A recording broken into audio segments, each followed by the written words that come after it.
जय श्री कृष्ण। स्वागत है आप सभी का विशाख मास की महिमा में।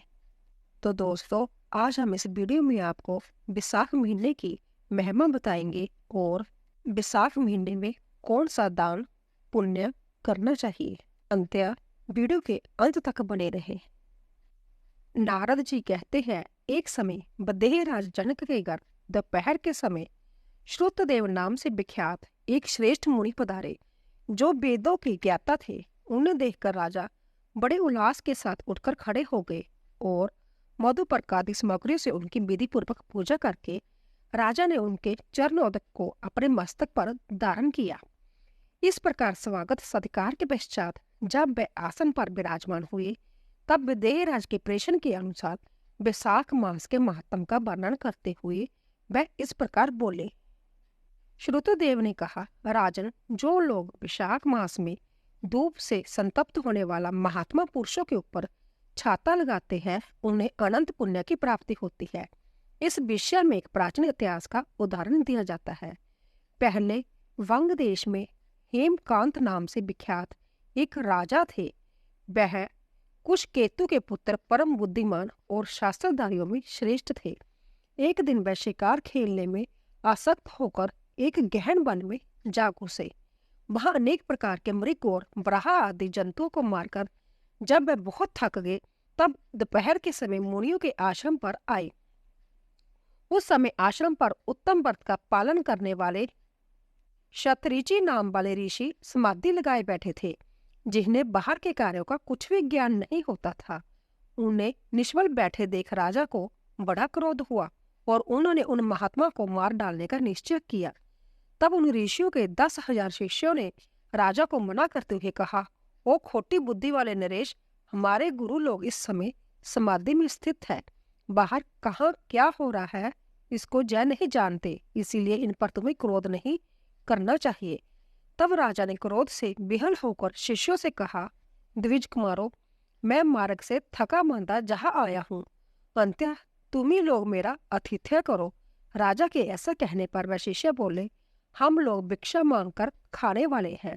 गुरुजनों ने हमें किसी के आतिथ्य के लिए आज्ञा नहीं दी है। हम सर्वथा गुरु के अधीन हैं, अंत्य तुम्हारा आतिथ्य कैसे कर सकते हैं।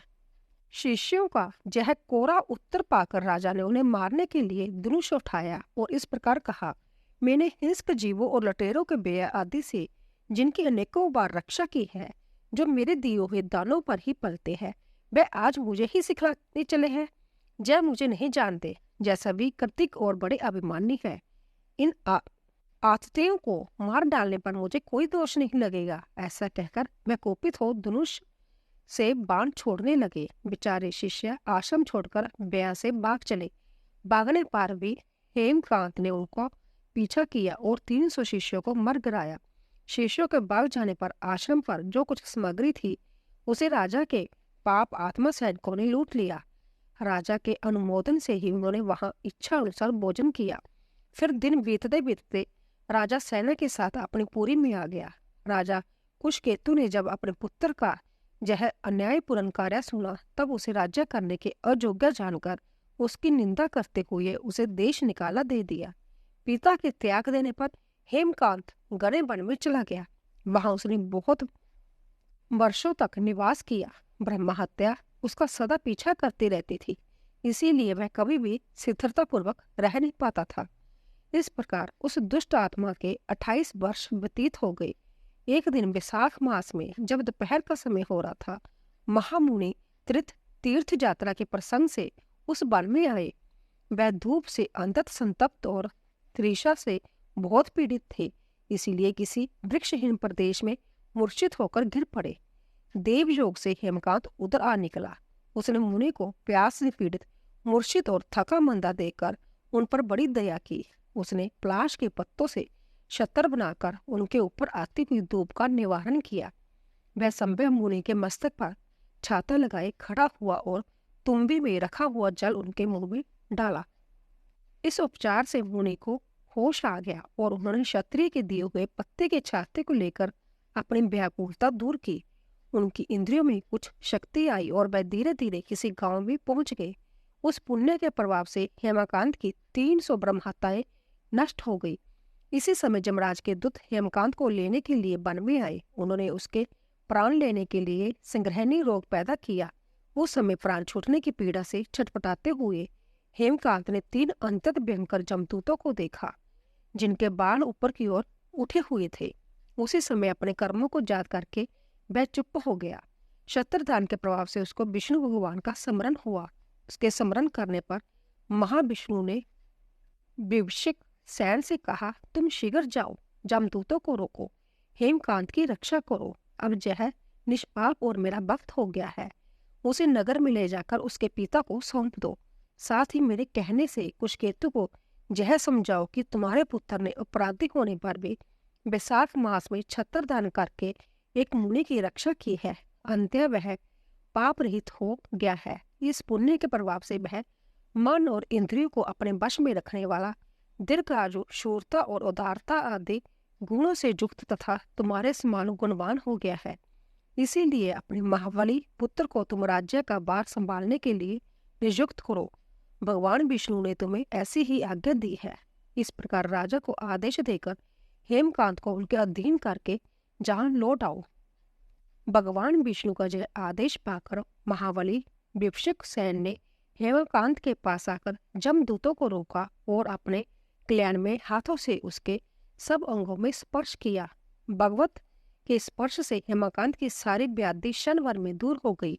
तदंतर विभीषिक सैन उसके साथ राजा की पुरी में गए।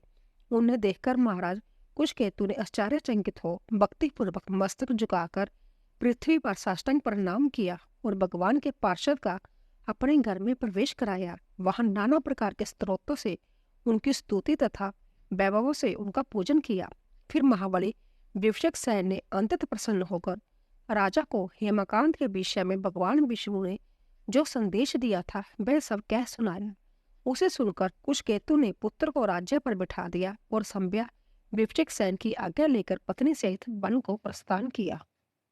तदंतर महामना विभीषिक सैन हेमकांत से पूछकर और उसकी प्रशंसा करके श्वेत द्वीप में भगवान विष्णु के समीप चले गए। तब से राजा हेमकांत वैशाख मास में बताए हुए भगवान की प्रसन्नता को बढ़ाने वाले शुभ धर्मों का प्रतिवर्ष पालन करने लगे।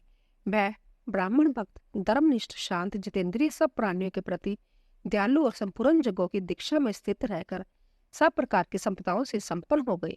उन्होंने पुत्र पौत्र आदि के साथ समस्त भोगों का उपभोग करके भगवान विष्णु का लोक प्राप्त किया। वैशाख मास सुख से साध्य, आतिश्य, पुण्य प्रदान करने वाला है। पाप रूपी ईंधन को अग्नि की भांति जलाने वाला, परम सुलभ तथा धर्म, अर्थ, काम, मोक्ष चारों पुरुषार्थों को देने वाला है। बोलिए विष्णु भगवान की जय। तो दोस्तों, अगर आपको हमारी कथा पसंद आई हो, प्लीज जाने से पहले सब्सक्राइब कीजिए, लाइक कीजिए और शेयर कीजिए। आप सभी का धन्यवाद।